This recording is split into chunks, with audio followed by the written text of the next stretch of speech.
Hey, halo everybody. Ketemu lagi bareng Mbak Ayu di podcast seri Argentina. Sebenarnya ini gue bikinnya agak-agak mepet karena ini kan back to back race. Jadi kalau gue baru bikin akhir pekan setelah kota kayaknya bakal kelamaan. So, kita bahas ini secara secara singkat apa gimana. Pokoknya intinya adalah Argentina GP ini adalah GP yang tiap bikin pasti ada dramanya. Termasuk drama kargonya. Belum mulai aja udah drama duluan coba. Jadi ceritanya itu kargo dari Lombok ke Argentina. Airportnya namanya Tucumán. Itu sekitar 90 km dari Termas dari Rio Hondo. Itu dibawa pakai 5 pesawat kargo. Jadi 5 pesawat ini mengangkut semua perkakasnya MotoGP untuk dipindahin ke Termas dari Rio Hondo. Nah, masalahnya adalah ini kan penerbangan antar benua. Sebenarnya kalau mau dibilang mepet waktunya sih enggak juga.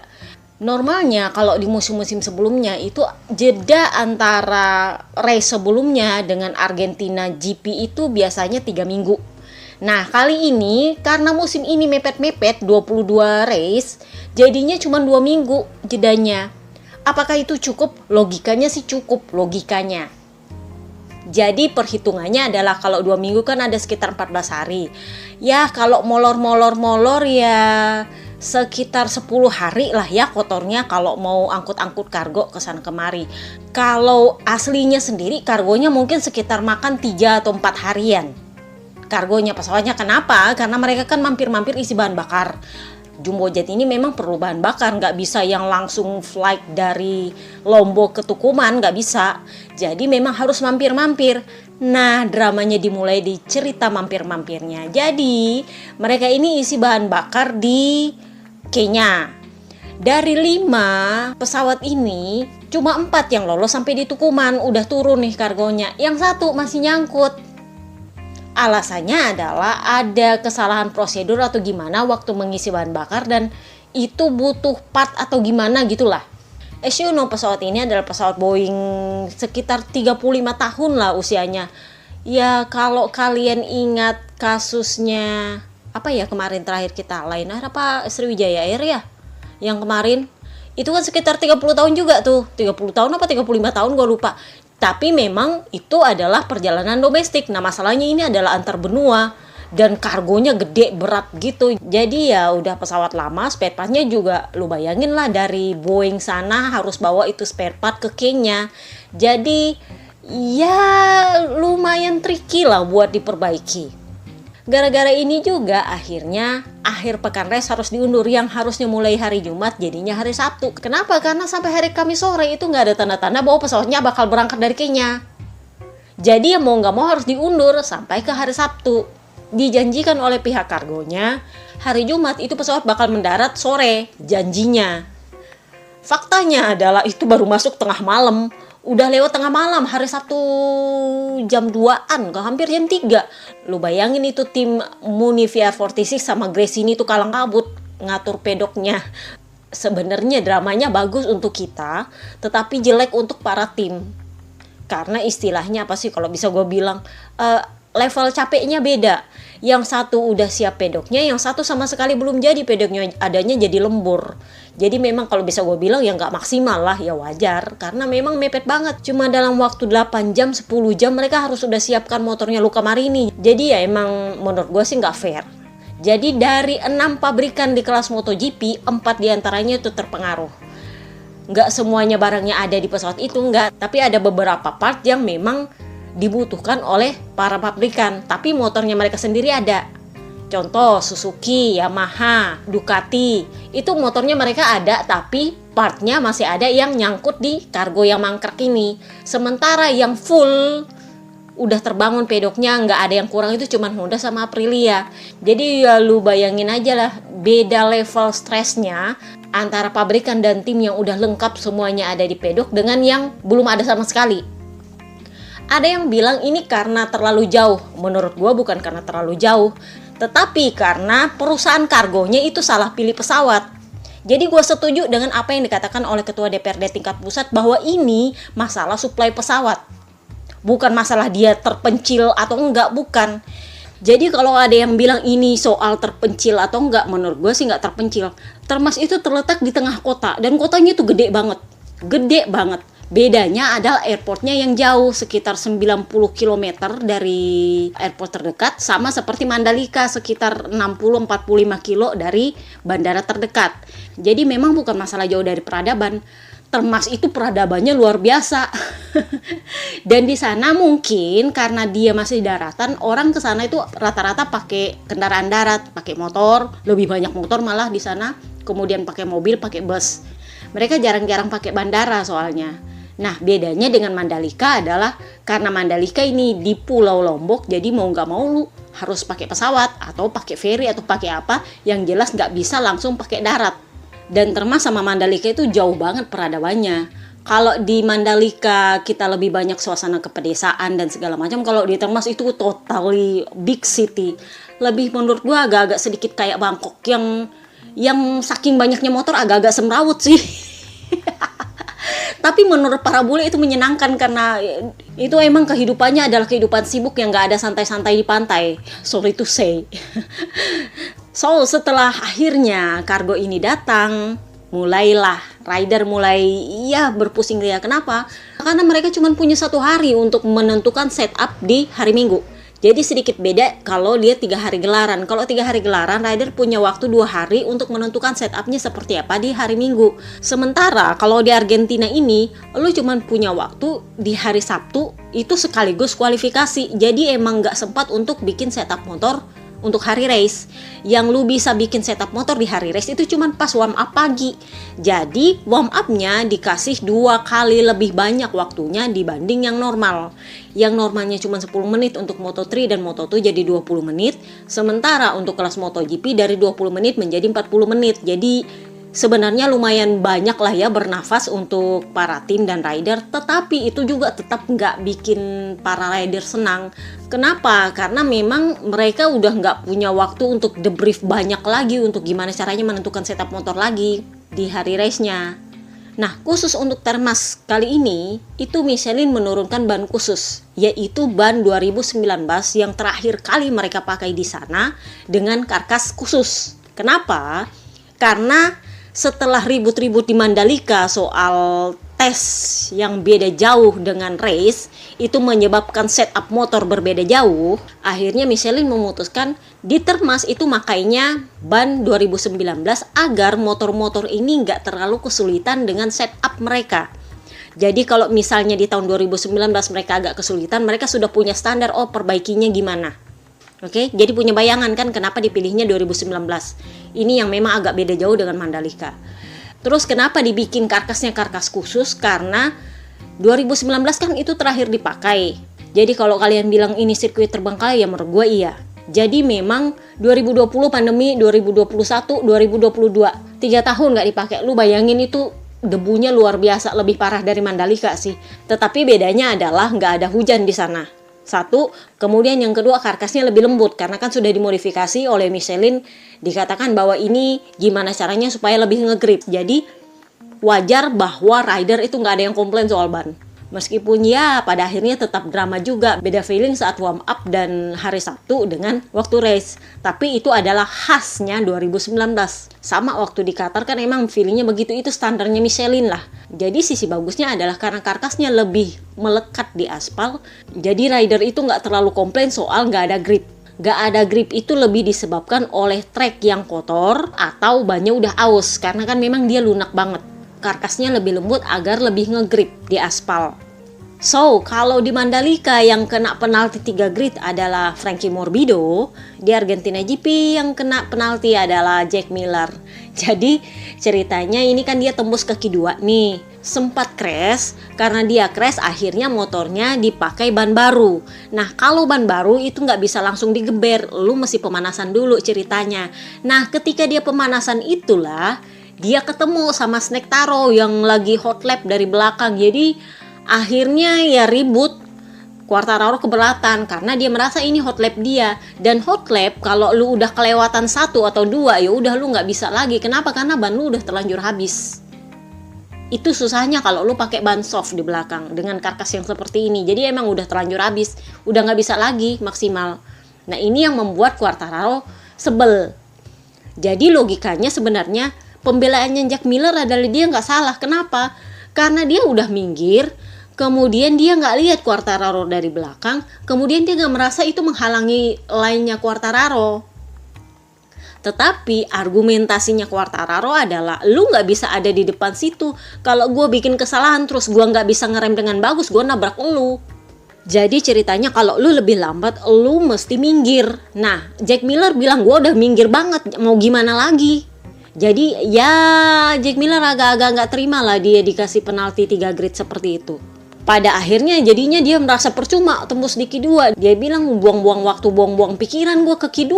Karena pada akhirnya gue harus start bareng-bareng sama yang di Q1. Jadi ya percuma juga. Nah, seperti yang gue bilang tadi, Argentina GP ini selalu punya hal yang unforgettable setiap kali diadakan. Jadi tiap tahun ada aja momen-momen yang nggak bisa dilupakan dari GP yang satu ini. Jadi waktu hari Jumat itu karena nggak ada aktivitas, ada yang main golf lah, ada yang jalan-jalan lah, akhirnya menjadi apa sih kalau bisa dibilang fans day buat Argentina GP. Jadi itu fans semua ngumpul di fan zone, kemudian di pit lane, jadi emang bener-bener yang apa sih kalau bisa gue bilang kalau jadi fans di sana itu surganya fans di hari Jumat itu. Jadi untuk para fans itu surganya mereka. Kenapa? Karena rider udah nggak ada kesibukan untuk ngurus motor. Mereka akhirnya punya banyak waktu untuk bersama dengan fans. Jadi ya kapan lagi coba. Sementara di hari Minggu akhirnya Aprilia untuk pertama kalinya memenangkan race setelah berapa tahun mereka bercokol di era barunya MotoGP, akhirnya mereka menang juga. Dan itu dimenangkan oleh papa kembar Alex Espargaro yang juga merupakan start GP ke-200 dia. Bayangkan, dia itu sudah 200 GP, sudah bertahun-tahun di Aprilia, sudah 18 tahun membalap tetapi belum pernah menang sekalipun, dan dia menang kemarin untuk Aprilia. Jadi ibaratnya apa sih? Historical banget.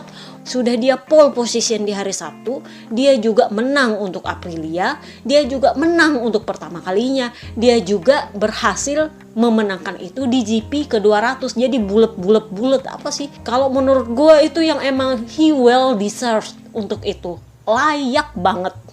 Gue tuh sampai yang terharu banget buat dia. Yang dia bilang adalah hal pertama yang saya pikirkan ketika saya melintasi garis finish adalah keluarga saya. Kenapa?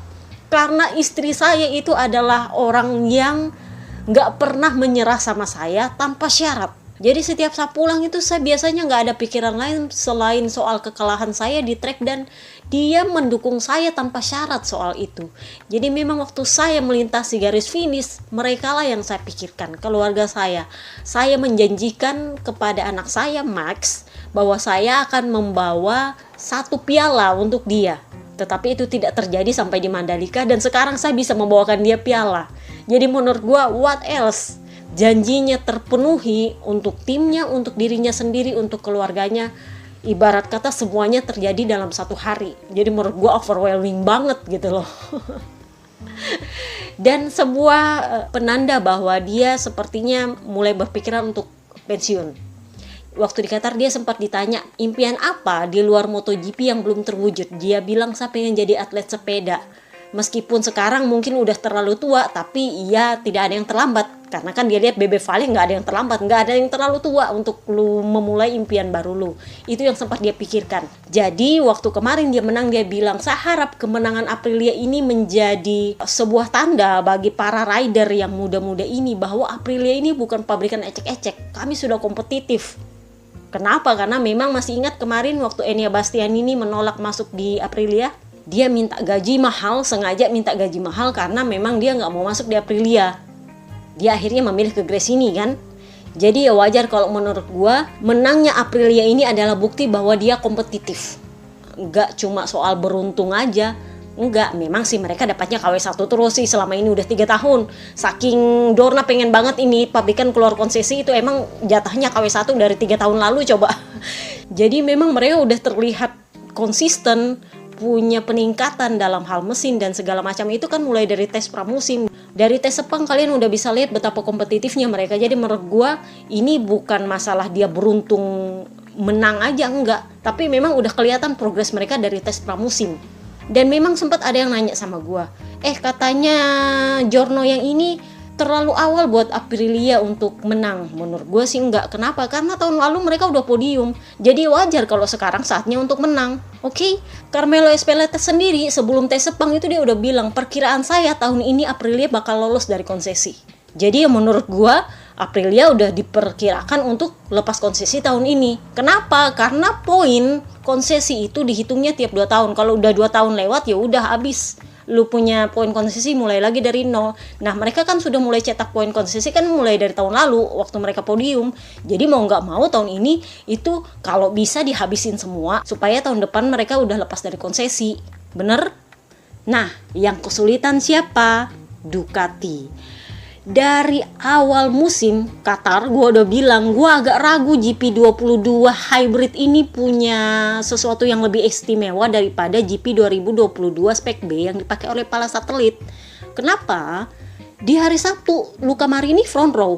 Taruhlah misalnya dia beruntung. Iya kalau menurut gue sih nggak juga. Kenapa? Karena kan lu tau lah bannya Michelin kalau hari Sabtu apa, hari race-nya apa. Itu kan udah kayak Bebe Vale kemarin waktu 2019 kan udah bilangnya gitu, hari kemarin apa jadinya, pas race apa jadinya. Jadi kurang lebih seperti itulah yang terjadi pada Luca Marini. Pas hari Sabtu bagus banget, giliran race melorot sampai di belakang. Jadi memang gosip berhembus sepoi-sepoi gara-gara ribut-ributnya Puig sama Michelin. Jadi Puig ini kan menuduh bahwa Marc Marquez jatuh gara-gara ban. Kenapa? Karena dia merasa setup yang dipakai oleh Honda di Mandalika itu sama dengan waktu tes di Mandalika. Jadi gak ada yang salah dengan setup. Jadi dia merasa kalau setupnya gak salah, motornya berarti gak salah. Karena motornya gak salah berarti bannya dong yang salah. Logikanya Puig. Taro Rosso sendiri nggak mau disalahkan as usual, you know lah Michelin. Kalau ada yang salah, kalau ada yang menuding bannya, pasti nggak mau disalahin. Bahkan oleh sekelas Honda sekalipun. Kalau menurut gue ya wajar. Kenapa? Karena selama ini mereka support banget sama Honda. Giliran cuman gara-gara Marquez jatuh, mereka marah banget ke Michelin. Jadi Michelin pikir lu kayak nggak tahu terima kasih banget sama gua udah ditolongin coba selama ini. Jadi menurutnya Michelin, kami sudah melakukan analisa soal crashnya Marc Marquez dan itu nggak bisa kami bilang bahwa itu gara-gara ban. Jadi intinya bukan ban yang salah kalau menurutnya Michelin. Dan gara-gara ini juga Puignya jadi makin ngamuk. Dia bilang selama ini motor kami itu beradaptasi dengan sangat baik sekali dengan Michelin. Kenapa tiba-tiba sekarang ketika setupnya udah bener, malah jumpalitan ridernya. Jadi menurut gue sama seperti podcast kemarin gue bilang itu karena motornya udah beda. Motor kali ini sepertinya lebih enak dengan ban KW. Masih ingat Pol Espargaro kemarin di Qatar itu kan dia pakai KW, yang pakai ori siapa? Jeroen Rakor, adanya Jeroen Rakor pelan-pelan. Kenapa? Mungkin waktu itu dia nggak bisa ngegas. Tetapi terbukti ketika dia ngegas di Mandalika itu malah dia jumpalitan. Padahal kalaupun itu pakai karkas tahun 2017-2018 itu sudah ada ori loh waktu itu. Jadi aturannya mestinya dia sudah terbiasa dengan itu.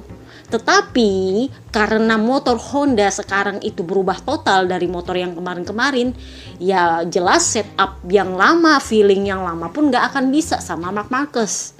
Jadi itulah kenapa menurut gua di Argentina ini sebenarnya Pol Espargaro dapat ori.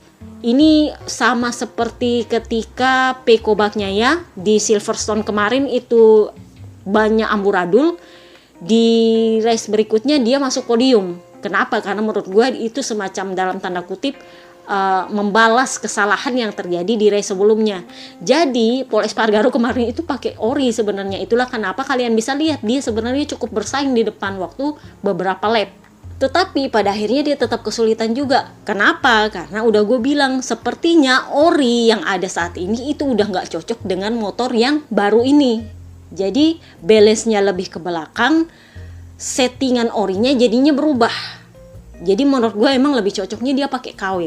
Nah Marc Marquez itu karena harus absen di Argentina GP ini, hari ini dia mengumumkan dia sedang dalam perjalanan ke Austin karena diplopianya udah hilang menurut dia, dan dia kemarin sudah ngetes pakai CBR 600 RR. Jadi menurut dia dokter udah lolosin dia dan dia dalam perjalanan ke Austin. Meskipun menurut gue, feeling gue sebenarnya dia nggak terlalu sehat sih, tapi mudah-mudahan gue salah lah. Menurut gue tuh sebenarnya dia nggak terlalu sehat.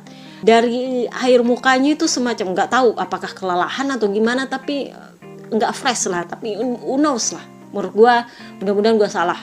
Karena banyak haters yang bilang aja lu nggak mau Marquez turun track, ya bukan gitu juga. Karena miss satu race itu nggak masalah. Dorna akan campur aduk itu undian, ori itu bakal masuk di undian. Kenapa? Biar dia lebih gampang untuk menyusul kalaupun misalnya ori kembali sama dia atau gimana-gimana.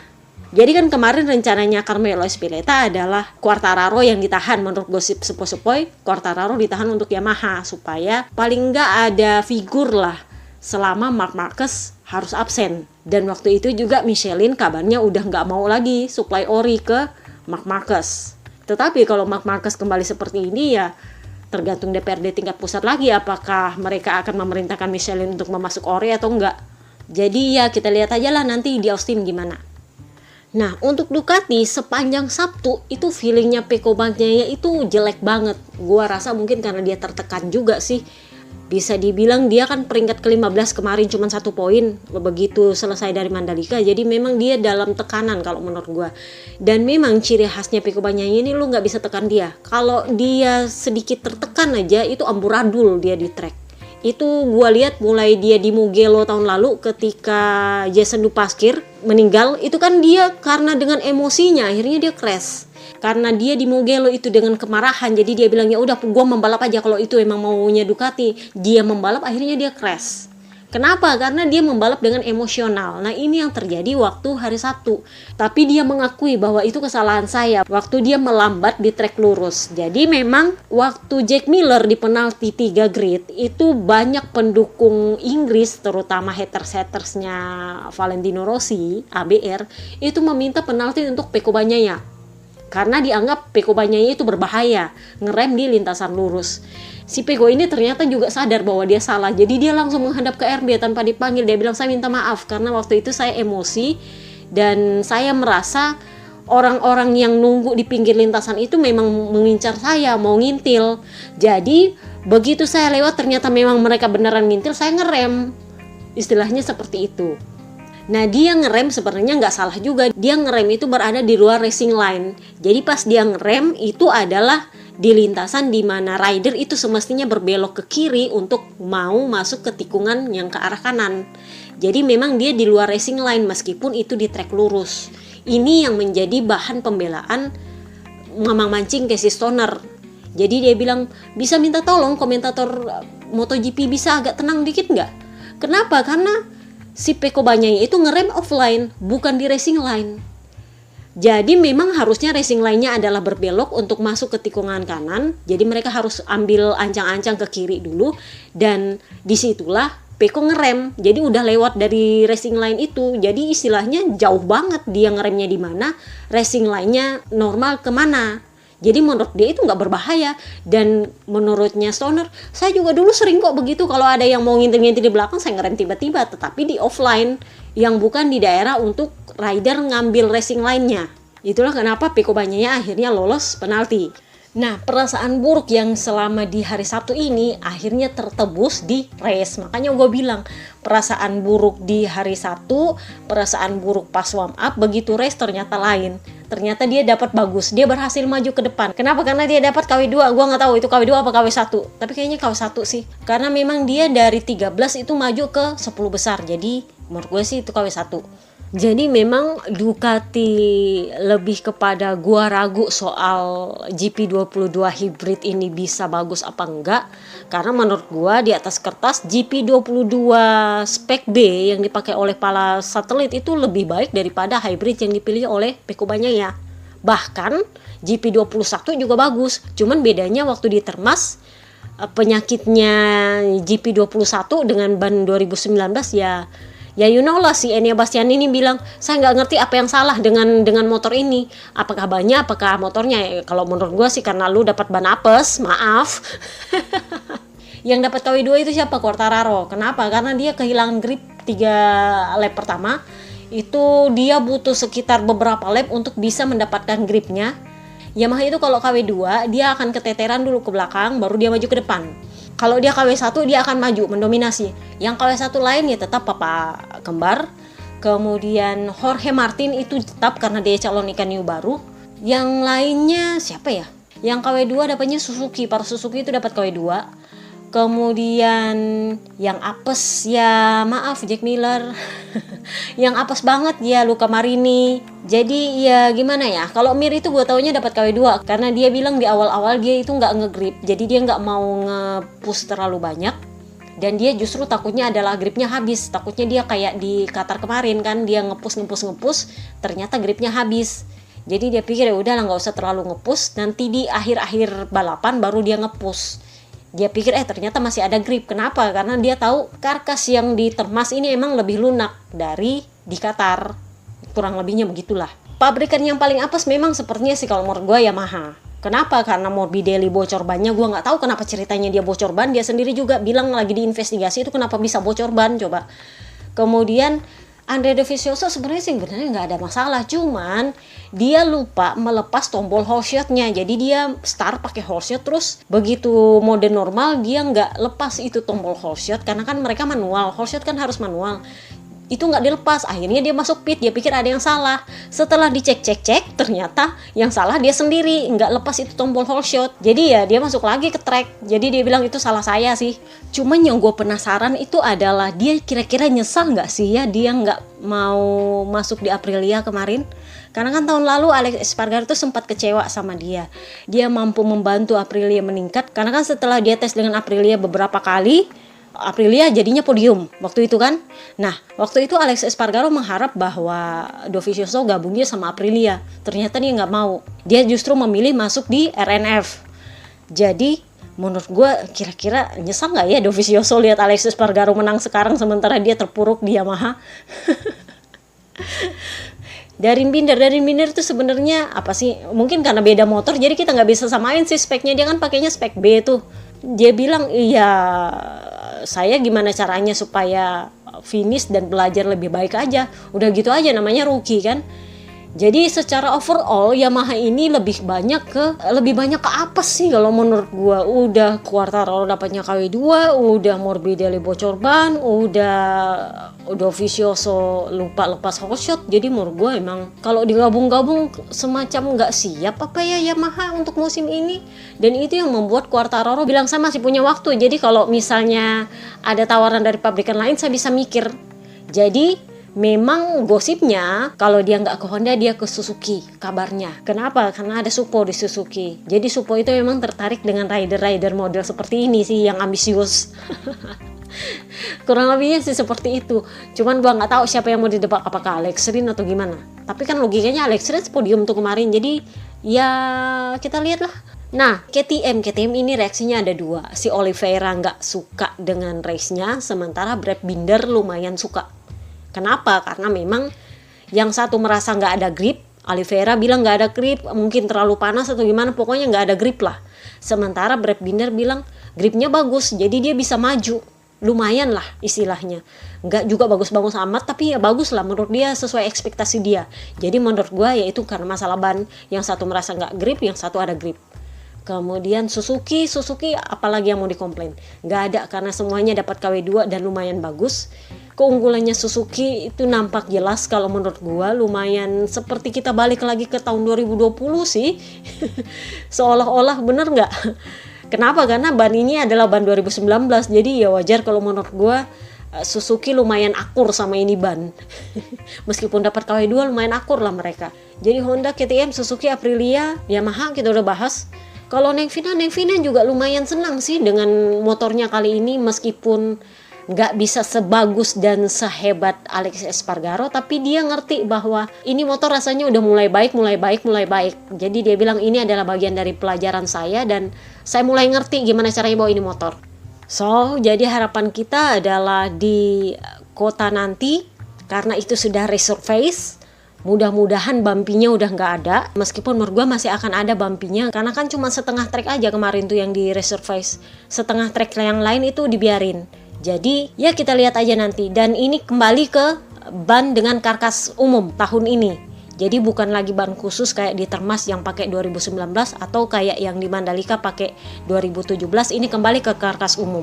Apakah Jordan Rakor bakal dapat ori? Sebenarnya sih Michelin udah nggak mau supply ori ke sana karena ekspektasinya Jordan Rakor nggak bakal turun di kota, dan juga bahwa takutnya kalau kenapa-kenapa disalahin lagi. Jadi istilahnya dibilang ngapainlah kami bantu-bantu dalam soal ban kalau pada ujungnya reaksinya Puig akan seperti itu. Yang pasti adalah penyebab crash dia di Mandalika itu masih dalam pertanyaan. Si Santi Hernandez itu dia bilang kalau mau dibahas teknis sih nggak ada yang luar biasa soal teknis ada masalah apa, tetapi kalau mau pastinya lebih baik kita menunggu Marc Marquez datang untuk menjelaskan feeling dia waktu dia jatuh itu apa. Apakah gripnya yang nggak ada atau apakah gimana gitulah. Intinya memang selama ini kami ada komunikasi, katanya Santi Hernandez, ada komunikasi, tetapi untuk menjelaskan soal apa yang dia rasakan waktu dia crash itu belum ada penjelasan dari Marc Marquez. Jadi dia bilang mending tunggu Marc Marquez untuk menjelaskan sebenarnya apa yang terjadi waktu dia crash supaya kita tahu ini masalahnya apa.